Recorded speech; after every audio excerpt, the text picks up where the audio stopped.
नमस्कार दोस्तों, प्रदीप श्रीवास्तव बोल रहा हूँ।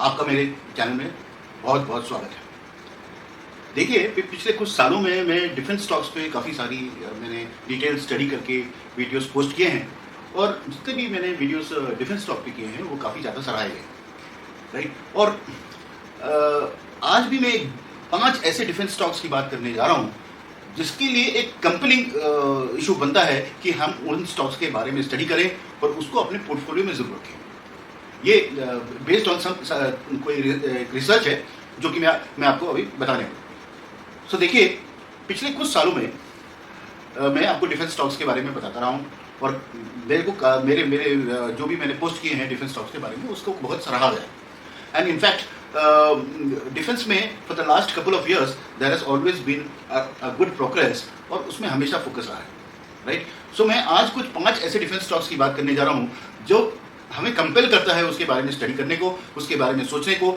और हमें एक लॉन्ग टर्म उसमें अपॉर्चुनिटी नजर आती है बेस्ड ऑन माई स्टडी। और ये ऐसा लगता है कि हर आदमी को उसके बारे में स्टडी करना चाहिए, इसीलिए ये वीडियो है, इसको बहुत ही ध्यान से देखिएगा और आई एम श्योर आपको कुछ ना कुछ इस पोस्ट में वैल्यूबल नजर आएगा। चलिए शुरू करते हैं।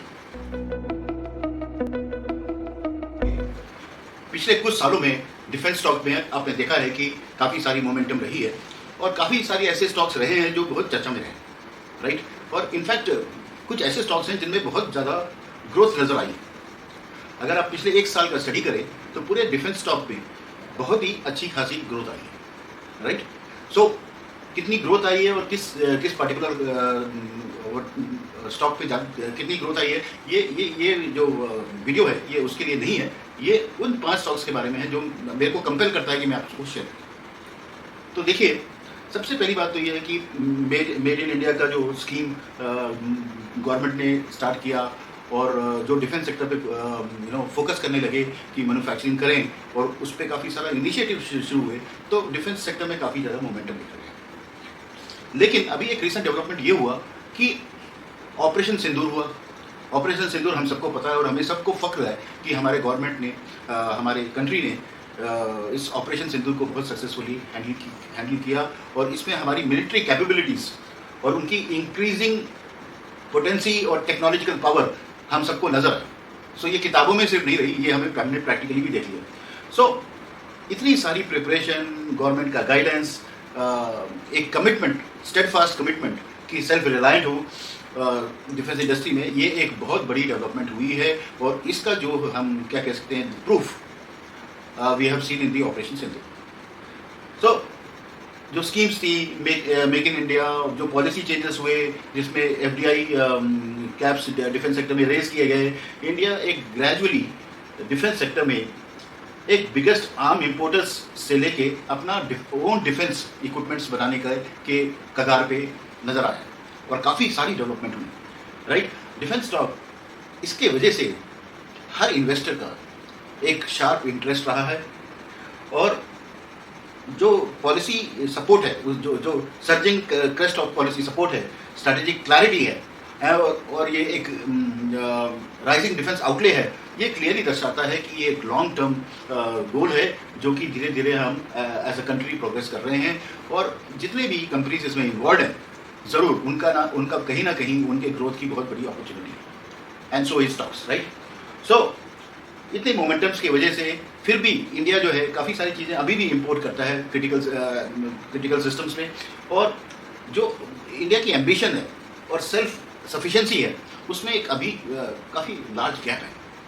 लार्ज गैप का मतलब ये है कि अभी बहुत सारी चीज़ें इंडिया को करनी है, right, to develop themselves to a self reliant country in terms of defence manufacturing, right. So इससे ये पता चलता है कि ये एक लॉन्ग टर्म अपॉर्चुनिटी है और ये एक लॉन्ग टर्म सस्टेनेबल एफर्ट है गवर्नमेंट से और ये जल्दी बंद होने वाला नहीं है। तो ये एक डिफेंस सेक्टर का एक आउटले है जो मैंने आपको प्रेजेंट किया, जिससे कि हमें एक कॉन्फिडेंस आता है कि इस सेक्टर में जो है अपॉर्चुनिटी बहुत है, ग्रोथ बहुत है और जो भी एक्टिव कंपनीज हैं जो इसमें कंट्रीब्यूट कर रही हैं उनमें भी ग्रोथ और अपॉर्चुनिटी शॉर्ट नजर आती है। इस पर्टिकुलर वीडियो में मैं उन 5 कंपनियों को हाईलाइट करना चाहता हूं जो कि एनएससी डिफेंस इंडेक्स के पार्ट है और वहाँ पे कंपेलिंग रीज़न है कि हमें उसके बारे में स्टडी करना चाहिए, उसकी अपॉर्चुनिटी देखना चाहिए और उसमें इन्वेस्ट क्यों नहीं करना चाहिए इसके बारे में भी सोचना चाहिए, राइट? क्योंकि ये पांचों कंपनी जो हैं ये बेस्ड हैं ऑन लार्जेस्ट ऑर्डर बुक्स।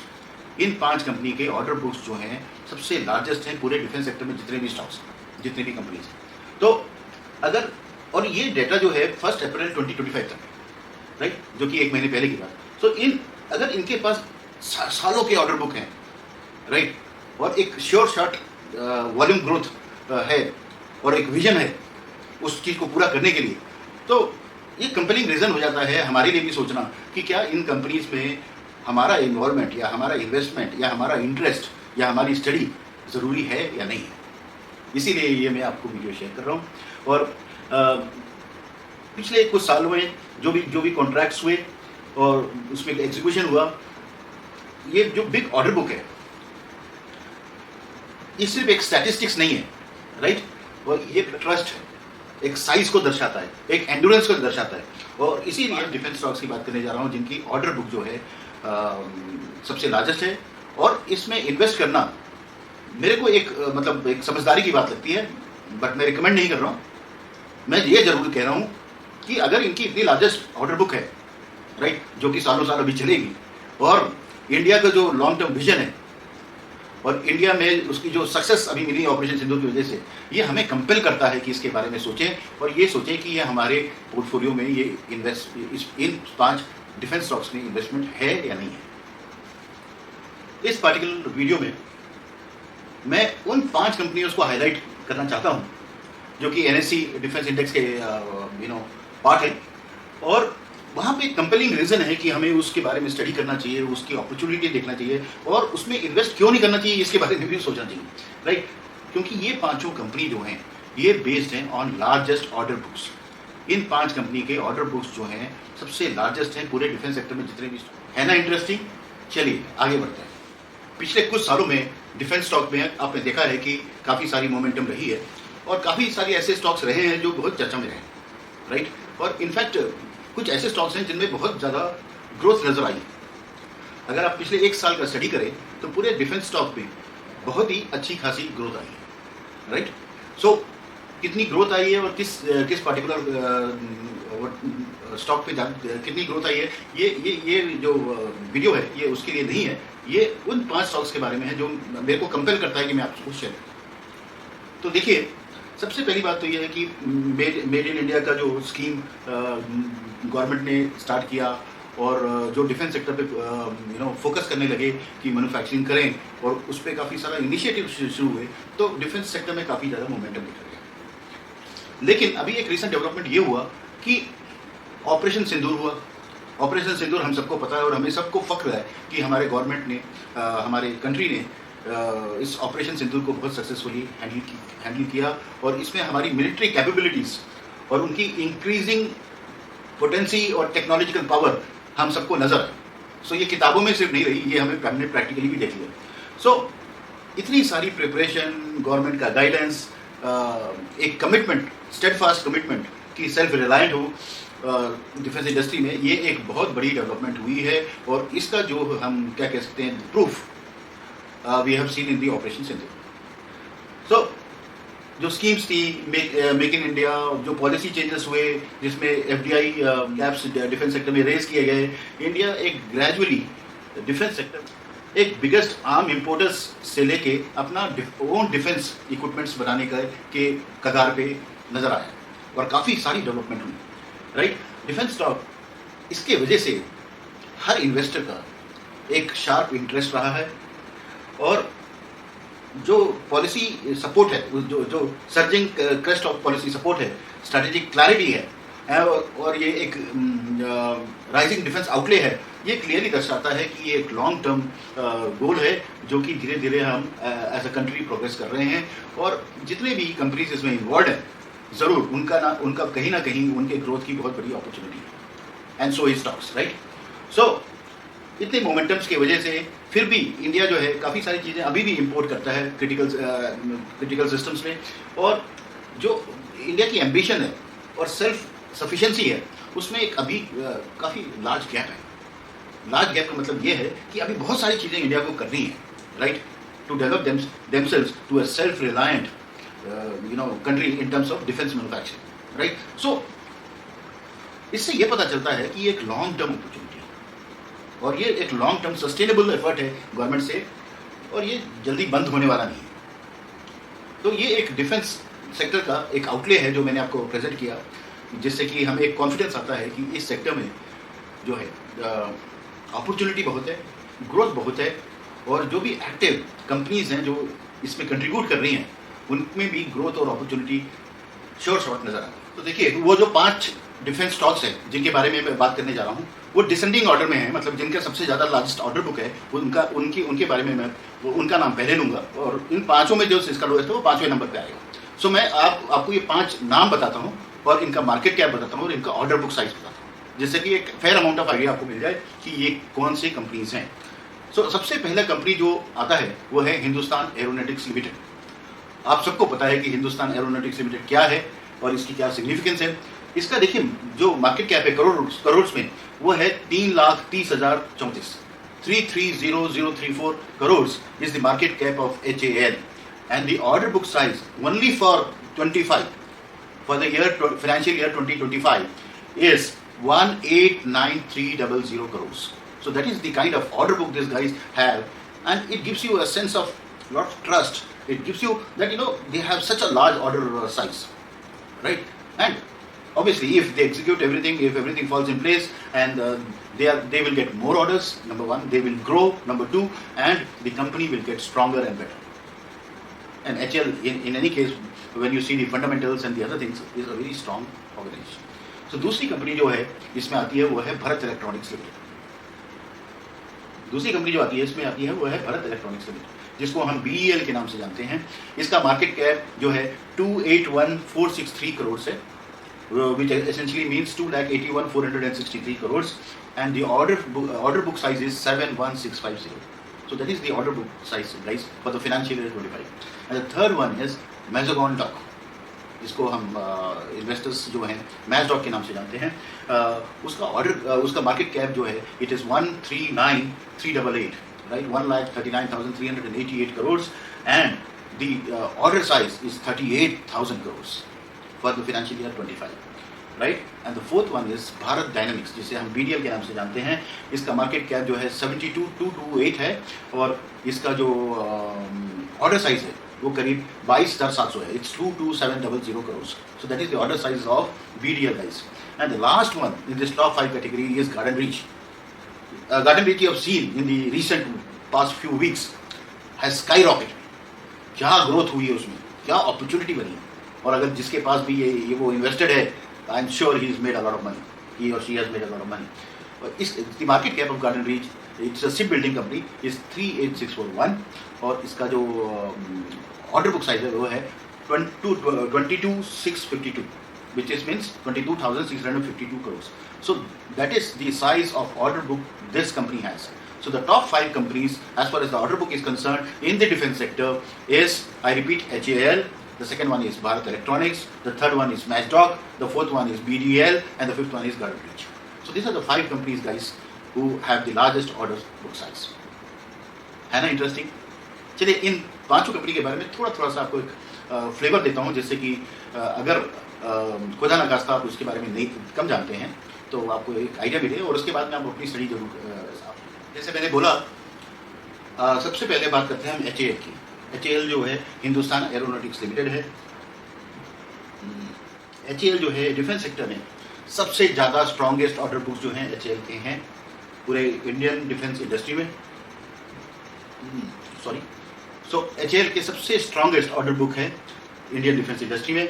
अप्रैल 2025 में इसका ऑर्डर बुक करीब 1,89,300 करोड़ था, जो कि ओवर 6 टाइम्स है इसके FY रेवेन्यू ऑफ 3,105 करोड़। सो जो इसका FY 25 पे जो रेवेन्यू है दैट इज 3,0105 करोड़, और जो ऑर्डर बुक है वो उसका 5x, राइट। सो ये जो बुक टू बिल रेशियो है वो 6.2x है, राइट, जो कि एक long term visibility of revenue दर्शाता है, right. So revenue of financial year 2025 was barely 16% of overall order book reflecting the sheer volume of deliveries pending. So कहने का मतलब ये है कि इतने सारी डिलीवरीज अभी पेंडिंग है, राइट, जो कि मैन्युफैक्चरिंग स्टेज पे। सो ये एक हमें ट्रस्ट देता है, कॉन्फिडेंस देता है कि इस कंपनी के पास काफ़ी सारा काम है और काफ़ी सारी ग्रोथ की अपॉर्चुनिटी है। और HAL की जहाँ तक बात है, इसको काफ़ी सारे सिग्निफिकेंट ऑर्डर्स मिले। इसको 156 LCH प्राचन चॉपर्स 240 AL31FP इंजन्स का ऑर्डर मिला, 12 सुखोई का ऑर्डर मिला, 30 MTI 12 सुखोई 30 MTI का ऑर्डर मिला, और भी ऑर्डर्स उसको लाइकली मिलने के अभी कगार में हैं। सो इसमें ये भी है कि 97 करीब LCM Mark 1A एयरक्राफ्ट हैं और 143 ALH हेलीकॉप्टर्स, राइट। सो HAL की जो प्रोडक्शन कैपेसिटी है फॉर 5 इयर्स, अगले 5 साल के लिए, उसका कैपेक्स स्पेंड जो है करीब 14,000 से 15,000 करोड़ है on new platform such as LCM Mark 2 और GE 414 इंजन्स के लिए, सॉरी, GE 414 इंजन्स के लिए। सो ये एक आपको ओवरऑल व्यू देता है HAL के बारे में। सो अगर ये सारी फ्यूचर देखें तो HAL की जो पोजिशनिंग है वो एक मेजर स्टेक होल्डर की तरह है जो इंडिया की डिफेंस के लिए है और सेल्फ रिलायंस इनिशिएटिव के लिए है। इसका जो ग्रोथ प्लान्स है वो नासिक में है, वो टुमकुरू में है, बेंगलुरु में है, और ये गियर्ड अप है कि आगे की फ्यूचर रिक्वायरमेंट्स को भी मीट करे। सो कहने का मतलब ये है गाइस कि HAL का जो ओवरऑल सिनेरियो अगर आप देखें तो ये दर्शाता है कि ये काफ़ी स्ट्रॉन्ग कंपनी है और स्ट्रॉन्ग ऑर्डर बुक है और इसमें इसके पास सारा काम है। बात करते हैं वो है Bharat electronics limited. Bharat electronics limited जो है 1954 पे ये कंपनी बनी थी। इसका काम जो है ये मैन्युफैक्चरिंग करती है और सप्लाई करती है electronic equipments and systems to the defence sector. So जैसे नाम से, भारत इलेक्ट्रॉनिक्स के नाम से ही आपको आइडिया लग सकता है कि इलेक्ट्रॉनिक इक्विपमेंट्स बनाती है और ये सारी सप्लाई डिफेंस सेक्टर को होती है। और इस कंपनी की सिविल मार्केट में, मतलब नॉर्मल मार्केट में बहुत ही कम लिमिटेड प्रेजेंस है, तो इसका मेन काम जो है वो डिफेंस सेक्टर के लिए ही है, राइट। सो BEL की जो फाइनेंशियल ईयर 2025 के लिए जो ऑर्डर बुक है वो 71650 करोड़ की है जो उसने क्लोज किया, और वो 12% YOY ग्रोथ है। और जो उसने रेवेन्यू FY25 में किया है वो करीब 23,024 करोड़ है, और इसका ऑर्डर बुक जो है अभी जो ऑर्डर बुक है वो करीब 32% उसके एनुअल रेवेन्यू से ज़्यादा है। सो ये एक रिफ्लेक्ट करता है कि इसका गुड एग्जीक्यूशन विजिबिलिटी, राइट।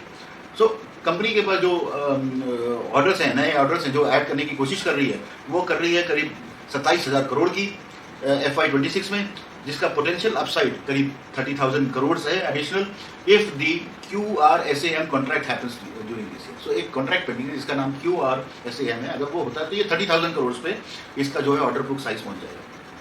तो मैनेजमेंट जो है उसने जो अपनी कमेंट्री दी है उसमें उसका रेवेन्यू ग्रोथ जो है करीब वो 15% मतलब कह रहे हैं for the year financial year 26, और उन्होंने रीअफर्म किया है कि उसका जो ऑब्जेक्टिव है of maintaining earnings before interest tax depreciation और अमोर्टाइजेशन EBITDA मार्जिन्स वो करीब 27%, राइट।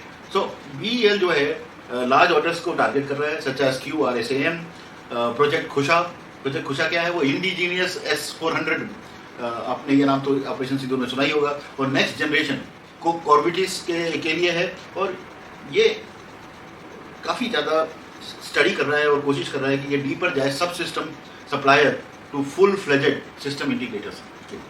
सो ये BEL का बैकग्राउंड है। इसके अलावा उसको करीब 1,000 करोड़ का ईयरली कैपेक्स है और 16,000 करोड़ की R&D आउटले है जो उसने अभी मतलब रिलीज किया है, राइट। सो इन सारी चीज़ों से ये पता चलता है कि ये जो भारत इलेक्ट्रॉनिक्स लिमिटेड है इसकी ऑर्डर बुक ही स्ट्रांग नहीं है, बट इसका जो फोकस है और इसकी जो विजिबिलिटी है ये एक लॉन्ग टर्म अपॉर्चुनिटी की तरफ दर्शाती है, इसीलिए इसे करना चाहिए। और आई एम श्योर अगर आप ऑलरेडी इन्वेस्टेड हैं तो आपने देखा होगा कि there has been a considerable growth in the last couple of months, right. So BEL जो है एक ड्राइवर का काम करती है इंडिया के डिफेंस मॉडर्नाइजेशन एजेंडा के लिए, राइट। इसीलिए BEL इम्पोर्टेंट है। आपको देखिए, जैसे मैंने आपको पहले बताया, तीसरी कंपनी जो है मैजडॉक है, मैजेगॉन डॉक शिप बिल्डर्स है।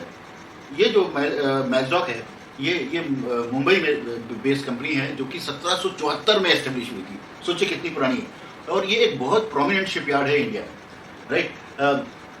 शुरू में ये एक स्मॉल ड्राई डॉक होता था, ठीक है, लेकिन अब धीरे धीरे ये एक बहुत बड़ी शिप बिल्डिंग कंपनी इंडिया में बन गई है, राइट।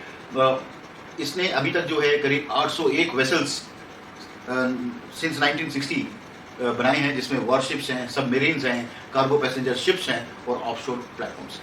सो ये इसका बैकग्राउंड है, राइट। सो मैजडॉक की जो ऑर्डर बुक है वो काफ़ी हेल्दी है, करीब 38,000 करोड़ की है एज ऑन मार्च 31, 2025, जो कि 6.5 टाइम्स उसके FY रेवेन्यू जो थी उसकी 5842 करोड़ थी, उसकी जो है 6.5 टाइम्स इसका ऑर्डर बुक है। सो देखिए कितना स्ट्रॉन्ग ऑर्डर बुक है, और ये सजेस्ट करता है कि 18.2% of the current order book has been converted into revenue. So जो ऑर्डर बुक है उसमें से 18% ऑलरेडी इन्होंने रेवेन्यू में कन्वर्ट कर लिया है, बाकी पे इनका काम चल रहा है, और ये लॉन्ग टर्म रेवेन्यूज, राइट। सो जो ये ऑर्डर बुक है वो काफ़ी बड़े नेवल ऑर्डर्स हैं, जिसमें प्रोजेक्ट 17A फ्रिगेट्स हैं और on going scorpion class submarine construction है, इस पे जो है मैजडॉक काम कर रही है। सो कहने का मतलब यह है कि मैजडॉक जो है डिफेंस सेक्टर में और सिविलियन शिप बिल्डिंग ऑर्डर्स जो है दोनों पे फोकस कर रही है, और कंपनी ने ऑलरेडी कोट किया है कि 45,000 करोड़ का उनके पास नेवी के ऑर्डर्स हैं, जिसमें next gen destroyers, future generation submarines और एक्सपोर्ट के काफ़ी सारे प्रॉस्पेक्ट्स उनको नजर आते हैं। सो क्लियरली ये पूरा बैकग्राउंड जान के मैजडॉक के बारे में एक ट्रस्ट डेवलप होता है, एक कॉन्फिडेंस डेवलप होता है, एक लॉन्ग टर्म विजिबिलिटी दिखती है कि ये कंपनी को ज़रूर हमें स्टडी करना चाहिए, और हो सकता है कि अगर हमें पसंद आए तो ये हमारे पोर्टफोलियो में होना चाहिए। बिकॉज देखिए दो चीज़ें हैं, एक तो इंडिया का सेल्फ रिलायंस का विजन है, और जैसे मैंने शुरू में बैकग्राउंड में बताया, दूसरी ये कंपनीज हैं, इनका भी विजन वही है। सो इफ अगर दोनों चीज़ टैंडम में है, राइट, तो मोमेंटम तो श्योर है, वॉल्यूम तो श्योर है, ग्रोथ तो श्योर है, और इसीलिए एक लॉन्ग टर्म अपॉर्चुनिटी की तरह मुझे लगता है। कंपनी जैसे मैंने बताया वो है पायरेट डायनामिक्स लिमिटेड, BDL जिसे बोलते हैं। ये एक गवर्नमेंट ऑफ इंडिया की कंपनी है, एंटरप्राइज है, और ये जो फोकस करती है वो गाइडेड मिसाइल्स में और अलाइड डिफेंस इक्विपमेंट्स में फोकस करती है। ये कंपनी जो है इसमें फोकस करती है। BDL के जैसे मैंने पहले ही बताया, इसका जो ऑर्डर बुक है वो 19,434 करोड़ से as on March 31, 2024, sorry, and against revenue of 2,369 crore जो ऑपरेशन की रेवेन्यू है 24 में। सो जो रेवेन्यू अर्न्ड है वो करीब ओवरऑल ऑर्डर बुक के 12% है, इसीलिए इसमें काफ़ी सारी अच्छी विजिबिलिटी दिखती है और मल्टी ईयर एग्जीक्यूशन पोटेंशियल दिखता है, राइट। और दूसरी बात, BDL ऑलरेडी एंटिसिपेट करता है कि उसको करीब 20,000 के न्यू 20,000 करोड़ के न्यू ऑर्डर्स लाइंड अप हो रहे हैं जो नेक्स्ट 2-3 साल में। तो ये एक विजिबिलिटी है। इसकी फाइनेंशियल परफॉर्मेंस कंपनी की बहुत ज़्यादा स्ट्रांग है, और इसका पैट 24 का जो अगर आप देखेंगे 74% YOY था, और इसका पैट करीब 613 करोड़ था। EBITDA मार्जिन जो है करीब 22.6% से बढ़े। सो कहने का मतलब ये है कि BDL जो है एक को developing cutting edge defence systems पे काम करती है, जिसमें man portable anti tank guided missiles आते हैं, एडवांस लाइट वेट टॉर्पीडोज आते हैं, और भी कई सारे इक्विपमेंट्स आते हैं, राइट। सो BDL में जो विजिबिलिटी दिखती है वो काफ़ी लॉन्ग टर्म एक्सपोर्ट्स की भी दिखती है, जो कि करीब अभी जो एक्सपोर्ट इनके पास है वो करीब 2420 करोड़ के एक्सपोर्ट्स इनके पास ऑलरेडी है, जिसमें प्रोडक्ट्स जो हैं करीब आकाश SCM है, NAG है, एस्ट्रा है, CMDS है, राइट। और कॉर्पोरेशन जो है ऑलरेडी इन्वेस्ट कर रही है R&D में, राइट। सो वो करीब 3.18% रेवेन्यू जो 24 की है उसका जो पैसा है वो R&D में इन्वेस्ट कर रही है, और कैपेसिटी ऑगमेंटेशन कर रही है कि कैपेसिटी और बढ़ाएं, जिससे कि इंडिया के इंडिजीनियस डिफेंस मैन्युफैक्चरिंग ड्राइव में उसका और योगदान बढ़ता है। ये BDL की कंपनी वो है garden reach ship builders and engineers, ये पूरा इस कंपनी का नाम है। ये एक प्रीमियम शिप बिल्डिंग कंपनी है इंडिया में, और इसका administrative control ministry of defence के हाथ है, राइट। ये बेसिकली जो काम करती है वो शिप बिल्डिंग रिक्वायरमेंट्स पे काम करती है, जो कि इंडियन नेवी और इंडियन कोस्ट गार्ड के काम आते हैं, राइट। सो कमाल की बात यह है कि पिछले अगर आप 2 हफ्तों का इसका सर्च देखें स्टॉक प्राइसेस में, वो बहुत ही मोटिवेटिंग और बहुत बड़ा कॉन्फिडेंस देता है, राइट। तो अगर आप इन्वेस्टेड हैं तो ये बहुत अच्छी बात है, अगर आप इन्वेस्टेड नहीं हैं तो इसको स्टडी करना बहुत ज़रूरी है। सो GRSE जो है एक diversified profit making shipyard company है और ये एक्सपोर्ट भी करती है वॉरशिप्स को, और इसने करीब 100 वॉरशिप्स जो हैं इंडियन नेवी और इंडियन कोस्ट गार्ड को डिलीवर की। इसकी जो स्ट्रॉन्ग क्लोजिंग ऑर्डर बुक रही है जो कि 24,318 करोड़ रही है एज ऑफ March 31, 2025। ये करीब 6.8 टाइम्स है इसके फाइनेंशियल ईयर 25 रेवेन्यू के, जो कि 3583 करोड़ थी, मीनिंग दैट कि इसके पास करीब 15% ऑफ इस पाइपलाइन टिल नाउ इसने कंप्लीट किया है, और एक काफ़ी बड़ा अपॉर्चुनिटी, काफ़ी बड़ा सस्टेनेबिलिटी दिखता है और एक गुड रेवेन्यू विजिबिलिटी दिखती है अगले कई सालों के लिए, राइट। सो इसके जो ऑर्डर बुक है वो लैंडमार्क है नेवल कॉन्ट्रैक्ट्स के लिए, जैसे next generation offshore patrol vessels हो गए, right, ASW shallow water crafts हो गए और सर्वे वेसल्स हो गए। सो GRSE का जो आगे ग्रोथ है, वो ग्रोथ का चार्ट है वो बहुत ही एग्रेसिव है, राइट। और एग्रेसिव ग्रोथ प्लान होने में जैसे हम एज ए इन्वेस्टर को, एज ए रिटेल इन्वेस्टर को काफ़ी सारा कॉन्फिडेंस आता है कि लॉन्ग टर्म अपॉर्चुनिटी बहुत दिखती है इन terms of growth, in terms of probably making money है, राइट। सो कंपनी जो GRSE है वो करीब 5,000 करोड़, इसका प्लान है कि फाइनेंशियल 27 में इसका करीब 5,000 करोड़ का रेवेन्यू हो और एक्सपेंशन हो ऑपरेशंस में, प्रोडक्टिविटी हो, एक्सपोर्ट लेड ग्रोथ हो, राइट। इसके फ्यूचर प्रोजेक्ट्स में जो है नेक्स्ट जनरेशन कॉर्वेट्स आते हैं, ऑनगोइंग पार्टिसिपेशन आता है, जो भी मेक इंडिया के डिफेंस ड्राइव है। सो इसके लिए GRSE क्या कर रही है, वो डिजिटाइजेशन में इन्वेस्ट कर रही है, वो 4.0 प्रैक्टिसेस को अडॉप्ट करने की कोशिश कर रही है, वो मॉड्यूलर कंस्ट्रक्शन कैपेबिलिटीज़ को एनहांस करने की कोशिश कर रही है, और ये शिप रिपेयर सेगमेंट को एनहांस करने की कोशिश कर रही है, और कंसंट्रेट कर रही है एक्सपोर्ट ऑर्डर्स के लिए। एक्सपोर्ट ऑर्डर्स में फॉर एग्जांपल पेट्रोल बोट्स हो गए, जो भी फ्रेंडली नेशंस को चाहिए उसके लिए वो एक्सपोर्ट ऑर्डर्स के लिए करने के लिए। और इस कंपनी की सबसे बड़ी खासियत यह है कि इसका debt minimum, right, high margin है और इसका एक्सपैंडिंग ग्लोबल प्रेजेंस है। सो इसकी जो पोजिशनिंग है वो बहुत स्ट्रांग है, राइट। ऑर्डर बुक मैंने आपको साइज बता ही दिया। सो GRSE को भी स्टडी करना और इसके बारे में सोचना एक इम्पॉर्टेंट बात रही। सो दोस्तों, जो भी मैंने 5 कंपनीज के बारे में बताया, डिफेंस का एक बैकग्राउंड बताया, आगे के प्लान्स बताए, ये बहुत क्लियर है कि इंडिया की जो डिफेंस इंडस्ट्री है वो काफ़ी ज़्यादा फोकस्ड है, वन अनप्रेसिडेंटेड फोकस है कंट्री में, जो कि एक स्ट्रैटेजिक ऑटोनोमी की तरफ, विजन की तरफ जा रही है, और गवर्नमेंट का जो है बहुत बड़ा सपोर्ट है, एक्सपोर्ट एस्पिरेशंस है, और defence budget, growing defence budgets हैं, ये स्ट्रॉन्ग फंडामेंटल्स हैं, ठीक है, हेल्दी ऑर्डर बुक्स हैं, एनहांसिंग मार्जिन्स हैं, मल्टी ईयर विजिबिलिटी है। सो R&D कैपेसिटी जो है, R&D इन्वेस्टमेंट्स हो रही हैं, कैपेसिटी एडिशंस हो रहे हैं, डिजिटाइजेशन हो रहे हैं। सो ये सारी चीज़ें जो हैं ये बहुत ही बड़ी कॉन्फिडेंस देते हैं एक सस्टेन्ड ग्रोथ के लिए, राइट। सो और डिफेंस इंडस्ट्री तो ऐसा अटरम पटरम तो है नहीं, राइट। इसका प्रोजेक्ट टाइम टेबल्स है, पॉलिसी चेंजेस हैं, जियो पॉलिटिकल टेंशन हैं, जिसकी वजह से इसकी प्रॉफिटेबिलिटी और वैल्यूएशन में थोड़ा बहुत फर्क पड़ सकता है, राइट। सो ये बहुत क्लियर है कि आपको पता होना चाहिए कि आप कौन सा स्टॉक ले रहे हैं, क्यों ले रहे हैं, राइट, और क्यों आपके पास होना चाहिए। तो इन 5 कंपनीज को, इन 5 स्टॉक्स को मेरी दरख्वास्त ये है कि आप इसको स्टडी करें। आई एम श्योर आपको ये इन्फॉर्मेशन जो है इंटरेस्टिंग लगा होगा, और I am sure you will spend some time in studying this 5 stocks and then decide what should be in your portfolio and what should not be, right. But defence sector को ignore करना एक बहुत बड़ी बेवकूफ़ी होगी आज के लिए। ये मेरा सोचना है, और मैं कोई भी स्टॉक रिकमेंड नहीं कर रहा हूँ, मैं कोई भी वो नहीं रिकमेंड कर रहा हूँ। ये आप प्लीज़ अपने कंसल्टेंट से बात करिए, इसके बारे में स्टडी करिए and take your own decision. I am sure it is going to benefit you. अगर आपको वीडियो अच्छा लगा या आपको बुरा लगा, आप अपने कमेंट जरूर दीजिएगा, और लाइक सब्सक्राइब करना ना भूलिए। थैंक यू, नमस्कार।